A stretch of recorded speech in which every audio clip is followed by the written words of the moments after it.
जय भीम दोस्तों, मैं रजत मौर्य आप सभी का स्वागत करता हूं बहुजन साहित्य के इस विशेष कार्यक्रम किताब पर चर्चा में, जहां हम चर्चा करते हैं बहुजन लेखकों द्वारा लिखी गई किताबें और बहुजन मुद्दों पर केंद्रित किताबों पर। आज के इस वीडियो में हम लोग बात करेंगे गुलामगिरी किताब के ऊपर, जो कि महात्मा ज्योतिबा राव फूले जी ने लिखी थी। गुलामगिरी के ऊपर तकरीबन मैं 14 से 15 वीडियो ऑलरेडी बना चुका हूं। अगर आप लोगों ने नहीं देखी है तो उसकी प्लेलिस्ट का लिंक मैं ऊपर आई बटन पर दे दूंगा, वहां से जाकर जरूर देखिए। आज के इस वीडियो में हम लोग बात करेंगे गुलामगिरी के 9वें भाग की। गुलामगिरी के 9वें भाग में महात्मा ज्योतिबा राव फूले बात करते हैं वेद मंत्र जादू का प्रभाव और अक्षर पढ़कर मारना, भक्ति का दिखावा करना, जब 4 वेद, ब्रह्मजाल, नारद शाही, नया ग्रंथ, शूद्रों के पढ़ने पढ़ाने पर पाबंदी, भागवत और मनुस्मृति में असमानता आदि के संबंध में क्या क्या बातें की गई हैं और उसके ऊपर महात्मा ज्योतिबा राव फूले क्या अपने विचार रखते हैं, इसके ऊपर हम भाग 9 में समझने की कोशिश करेंगे। अगर आप लोग चाहते हैं बहुजन साहित्य लगातार इसी तरीके से अपना काम करता रहे, तो मैं आप सभी से एक निवेदन करूंगा, एक रिक्वेस्ट है मेरी कि बहुजन साहित्य को आपके फाइनेंशियल हेल्प की बहुत ज्यादा जरूरत है। यहाँ पर स्क्रीन पर मेरे अकाउंट डिटेल आपको शो हो रहे होंगे, उसके माध्यम से आप जितनी चाहें उतनी समर्थन राशि हमें भेज सकते हैं। अगर आप लोग इस चैनल पर नए हैं तो चैनल को सब्सक्राइब कर लीजिए। नीचे जो रेड कलर का बटन दिखाई दे रहा है उसको आप ग्रे कर दीजिए। बगल में एक बेल आइकन भी दिखाई दे रहा होगा, उसको भी क्लिक कीजिए और वहां पर ऑल नोटिफिकेशन को आप क्लिक कर लीजिए, सिलेक्ट कर लीजिए, जिससे कि जब भी मैं वीडियो अपलोड करूंगा तो आपको उसकी नोटिफिकेशन मिल जाएगी। पुराने वीडियोस भी जाकर देखिए, तकरीबन 200-250 के आसपास वीडियो इस चैनल के ऊपर हैं और उसके कंपैरेटिवली आप देखेंगे तो सब्सक्राइबर बहुत कम है हमारे। तो थोड़ी कोशिश कीजिए, वीडियो आप लोग देख रहे हो सब्सक्राइब नहीं करते, शेयर नहीं करते, वीडियो शेयर करा करो यार, वरना मजा नहीं आया किसी को भी। मुझे तो बिल्कुल भी मजा नहीं आ रहा, हालांकि मैं काम कर रहा हूं क्योंकि ये इस काम को करने में मुझे मजा आता है, लेकिन जब मैं अपलोड कर देता हूं ना तो उसके बाद फिर जो आप लोग का रिस्पॉन्स आता है 200-250 व्यू देखने के बाद, तो मेरा मतलब मन ऐसा होता है कि क्या बोलूं मैं, मतलब बहुत बुरा लगता है। ऐसा लगता है क्या काम कर रहा हूं मैं, जब 200-250 व्यू तो मतलब क्या ही व्यू आ रहे हैं, मतलब क्या है, 48 हजार के आसपास सब्सक्राइबर हैं, 200 व्यू आते हैं, मतलब बाकी सब्सक्राइबर क्या है भाई, क्या कर रहे हो तुम लोग। तड़कता भड़कता मैं कुछ भी अपलोड करता नहीं हूं, क्योंकि मुझे मिर्च मसाला लगाकर बात करने की कोई आदत है नहीं। तो आप लोग शेयर करो यार, आप लोग की रिस्पॉन्सिबिलिटी। जो 200 लोग अगर देखते हो, 200 लोग अगर 200 ग्रुप में भी शेयर करोगे तब भी 200 व्यू और आ जाएंगे, तो 400 भी हो जाएंगे। समझो इस चीज को, मतलब भेजो यार, शेयर करो वीडियोस को। चलिए शुरू करते हैं। इस किताब के पेज नंबर 40 पर ढूंढीराव जी सवाल पूछते हैं, आपने तो सच में उनके मुख्य आधार पर ही प्रहार कर दिया। आपके अनुसार परशुराम मर गया और मिट्टी में भी मिल गया, इसमें कोई शक नहीं, लेकिन बाकी सभी क्षेत्रपतियों के मन पर ब्राह्मणों के मंत्रों का प्रभाव कैसे पड़ा? कृपया आप इस बात को जरा समझाइए। मतलब जो उस समय के जो बाकी क्षेत्रपति जो थे, क्षेत्रपति इन द सेंस कि किसी एक क्षेत्र के जो स्वामी या अधिपति, कुछ भी कह दीजिए, उन्हें मुखिया कह दीजिए, उनके ऊपर ब्राह्मणों के वेद मंत्रों का प्रभाव कैसे पड़ा, इसके संदर्भ में ढूंढीराव जी सवाल पूछ रहे हैं। किससे? महात्मा ज्योतिबा राव फूले से। ज्योतिराव जी इस प्रश्न का जवाब देते हैं, उस समय ब्राह्मण युद्ध में हर शस्त्र पर मंत्र विधि करके उन शस्त्रों में प्रहार की क्षमता लाए बगैर उनका प्रयोग शत्रु पर नहीं करते थे। उन्होंने इस तरह से जब कई दावपेच लड़ाकर बानासुर की प्रजा और उसके राजकुल को धूल में मिला दिया, उस समय बड़ी आसानी से शेष सभी भोले भाले क्षेत्रपतियों के दिलो दिमाग पर ब्राह्मणों की विधि का डर पैदा हो गया था। इसका प्रमाण इस तरीके से दिया जा सकता है कि भृंगु नाम के ऋषि ने जब विष्णु की छाती पर लात मारी, तब विष्णु ने उनके मतानुसार, आदि नारायण मतलब उनके अनुसार, ऋषि के पैर को तकलीफ हो गई होगी, यह समझकर ऋषि के पैर की मालिश करना शुरू किया। अब इसका सीधा सा अर्थ स्वार्थ से जुड़ा हुआ है, वह यह कि जब साक्षात आदि नारायण ही, जो स्वयं विष्णु हैं, ब्राह्मण की लात को बर्दाश्त करके उसके पांव की मालिश की यानी सेवा की, तब हम जो शूद्र लोग हैं उनके कहने के अनुसार शूद्र प्राणी यदि ब्राह्मणों के हाथों से या लातों से मार पीट कर हमारी जान भी ले लें तो भी हमें विरोध नहीं करना चाहिए। अब ये बेसिकली जो शस्त्रों को बढ़िया तरीके से उसमें पूजा पाठ करके यूज करने का जो तरीका है, इंडिया के अंदर तो देखने को हमें मिलता है, इस तरीके से काम चीजें होती हैं। हम कोई नई चीज लेकर आते हैं तो हम पूजा करते हैं, मतलब बहुत सारी चीजें चल रही होती हैं भारत के अंदर। तो आमतौर पर आप देखिएगा, कोई आपके क्लास का कोई टॉपर व्यक्ति है ना, तो आप उसको ऑब्जर्व करोगे कि यार वो पढ़ाई में किस तरीके से पढ़ाई कर रहा है, और जब आप उसकी कुछ चीजें देखोगे, जैसे कि मान के चलिए कि वो पढ़ाई कर रहा है कैसे, जब वो पढ़ने के दौरान वो नोट्स बना रहा है, ठीक है, तो हम लोग क्या करेंगे कि हम भी उसी की तरह नोट्स बनाना शुरू कर देंगे। अब उसके बाद और उसके पहले वो क्या कर रहा है, उस नोट्स को किस क्रिटिकल माइंडसेट के साथ बना रहा है वो हमें नहीं पता। हमने ये देखा कि वो नोट बना रहा है तो हमने भी नोट बना लिया। इसी तरीके से हम बहुत सारी चीजें कॉपी करते हैं। तो ये जो कॉपी करने का जो सिस्टम है वो आज का नहीं है, बहुत पुराना है। अब जब यहाँ के जो मूलवासियों ने देखा कि यार ये तो पूजा पाठ करते हैं और उसके बाद फिर वो लड़ाई में जाते हैं, तो हम उनसे जीत नहीं पाते क्योंकि उनके जो हथियार हैं वो पहले से उसमें बहुत ज्यादा पूजा पाठ करके शक्ति डाल देते हैं। इस वजह से उनको जो इनके जो वेद मंत्र हैं, ये मेरा एक अनुमान है और जो जहां तक ज्योतिबा राव जी ने बताया उसके अनुसार मैं एक सिंपल सी लैंग्वेज में समझाने की आपको कोशिश कर रहा हूं। तो यहाँ के जो मूलवासी थे उनको ऐसा लगा कि उनके वेद मंत्रों में वाकई में ज्यादा शक्तियां हैं, इसीलिए ऐसा हो पा रहा है, लेकिन ऐसा है नहीं, टेक्निकली नहीं देखा जाए, टेक्निकली नहीं है। ढोंडीराव जी फिर आगे सवाल पूछते हैं, फिर आज जिन कथित नीची जाति के लोगों के पास जो कुछ जादू मंत्र विद्या है उसको उन्होंने कहां से सीखा होगा। हम लोग ये देखते हैं कि आज की डेट में भी बहुजन तबके के बहुत सारे लोग इन सारी चीजों में इन्वॉल्व रहते हैं। मेरे तो नाना जी का ही पूरा का पूरा घर इसमें इन्वॉल्व है, मैं बचपन से सारी चीजें देखते आ रहा हूं। और जो मेरे नाना जी के जो आसपास के जितने भी लोग रहने वाले हैं वो सब भी इन सारी चीज़ों में इन्वॉल्व हैं। तो हम देखते हैं कि जो बहुजन तबके की जो शेड्यूल कास्ट या शेड्यूल ट्राइब कम्युनिटीज हैं या जो ओबीसी कम्युनिटीज हैं, इनके अंदर ये जादू टोना का जो अंधविश्वास है वो बहुत ज़्यादा है।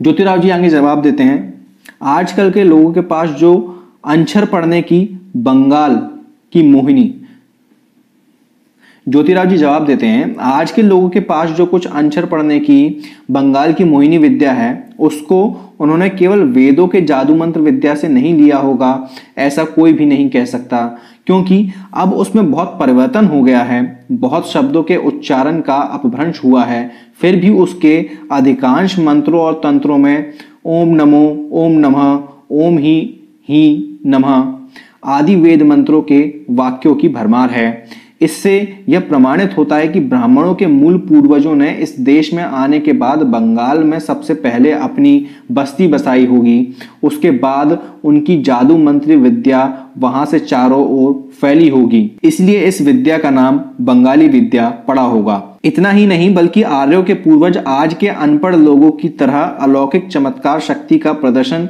करने वाले भी थे, क्योंकि उस काल में उन लोगों में अलौकिक शक्ति का प्रदर्शन करने वाले लोगों को ब्राह्मण कहा जाता था।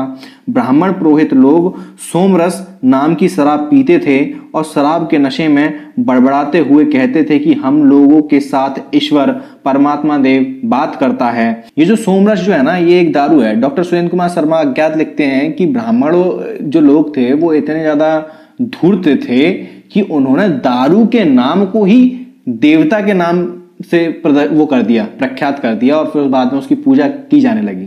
सोम जो है वो काफी पुराने देवताओं की सूची में आता है। अगर आप लोगों ने रिडल्स इन हिंदुइज्म नहीं देखी तो प्लीज जाके एक बार देखिएगा। उनके इस तरह के कहने पर भोले अनाड़ी लोगों का विश्वास जम जाता था, उनके प्रति श्रद्धा पैदा होती थी, थोड़ा डर भी पैदा होता था। इस तरह वे अनाड़ी लोगों को डरा धमका कर उनको लूटते थे। इस तरह की बातें उनके ही वेद शास्त्रों से सिद्ध होती है। उसी अपराधी विद्या के आधार पर इस प्रगतिशील आधुनिक युग में आज के ब्राह्मण पंडित पुरोहित अपना और अपने परिवार का पेट पालने के लिए जप अनुष्ठान जादू मंत्र विद्या के द्वारा अनाड़ी माली कुंबी को जादू का धागा बांधकर उनको लूटते हैं। फिर भी उन भोले अनाड़ी व अभागे लोगों को उन पाखंडी धूत मदारियों की ब्राह्मण पुरोहित पंडित की जालसाजी पहचानने के लिए समय भी कहां से मिल रहा है, क्योंकि ये अनपढ़ अज्ञानी लोग दिन भर अपने अपने खेत में काम में जुटे रहते हैं और अपने बाल बच्चों का पेट पालते हुए सरकार को टैक्स देते देते उनकी नाक में दम आ जाता है। अब ये चीज तो आप सभी को पता है कि किसी भी इंसान को इतना व्यस्त कर दो कि वो बाकी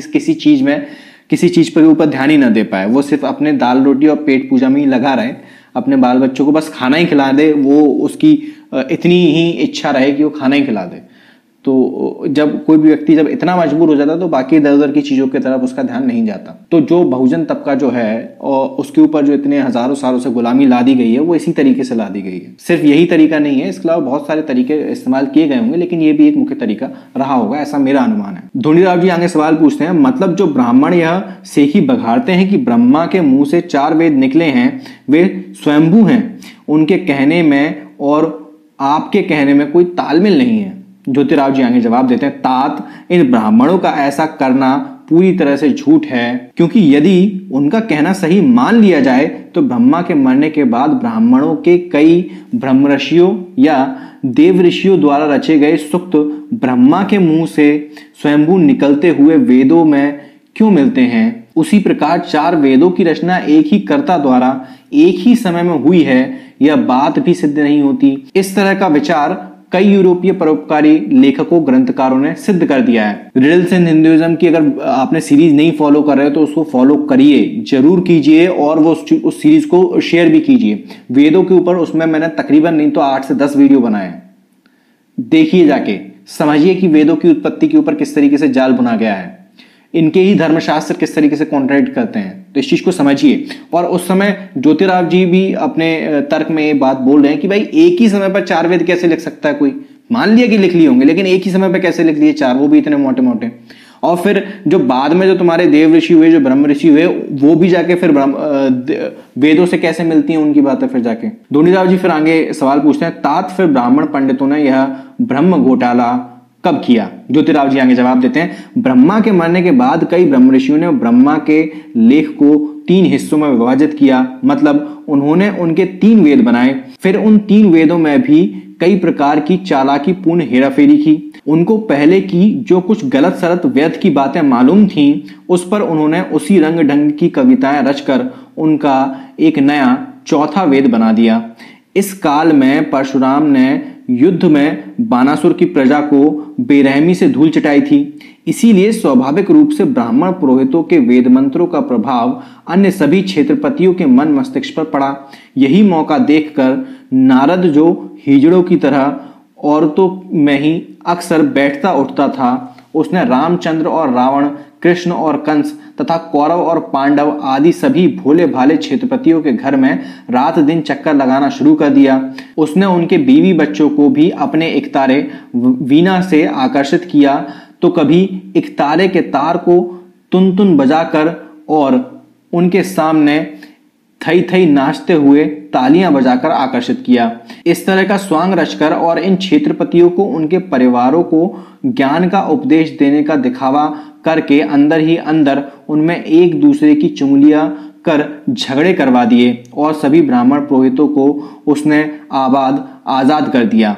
इसका परिणाम यह हुआ कि ब्राह्मण ग्रंथों के लेखकों ने उस काल में सभी लोगों की नजरों में धूल झोंक कर वेद मंत्रों के जादू और उससे संबंधित सारी व्यर्थ बातों का मिलाप करवा कर कई स्मृतियां, संहितियां, धर्मशास्त्र, पुराण आदि बड़े बड़े ग्रंथों को अपने घरों के अंदर बैठकर ही लिख डाला और उन ग्रंथों में शूद्रों पर ब्राह्मण लोगों के स्वामित्व का समर्थन किया है। उन्होंने उन ग्रंथों में हमारे गौरवशाली खानदानी सिपाहीगरी के रास्ते में कटीले खंबा गाड़ दिया और अपनी नकली धार्मिकता का लेप लगा दिया। यह सारा ब्रह्मछल जाल बाद में शूद्रों के ध्यान में न आने पाए, इस डर से उन ग्रंथों में मनचाहे परिवर्तन करने की सुविधा हो, इसके लिए शूद्रों को ज्ञान ध्यान से पूरी तरह दूर रखा। पाताल में दफनाए गए शूद्रादि लोगों में से किसी को भी पढ़ना लिखना नहीं सीखना चाहिए। इस तरह का विधान मनु संहिता जैसे ग्रंथों में बहुत ही सूझबूझ, चालाकी और प्रभावी ढंग से